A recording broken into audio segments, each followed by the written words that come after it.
Nay, gusto ko po ng Jollibee. Ah, sige anak. Pag natulog ka, bibilan kita ng Jollibee. Gusto ko po yung fries, chicken joy, burger, tsaka spaghetti. Oo, sige anak. Bibilan ko lahat yan. Matulog ka na. Ah, sige po, Nay.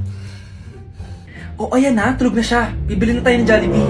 Lahat ng pinagkainan niyo, tapon niyo sa basura ha, para di niya makita. Nay, saan po kayo pupunta? Ah, pupunta kami sa mall, anak. Sa mall? Sama po ako, Nay. Gusto mo sumama? O sige, maligo ka na para makasama ka sa amin. Ah, sige po, Nay. Psst, bilisan niyo na habang naliligo siya. Tara na. Nay, tapos na po ako maligo. Nay, nasaan na sila? Umalis na sila. Iniwan nila ako. Anak, para sa'yo bagong laptop.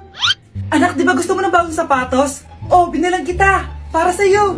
Ah, Nay, nasan po yung para sa akin? Ah, nakalimutan ko yung para sa'yo eh. Nay, anak niya pa ba ako? Hindi ko na kasi ramdam yung pagmamahal niya sa akin eh. Aamin na ako, anak.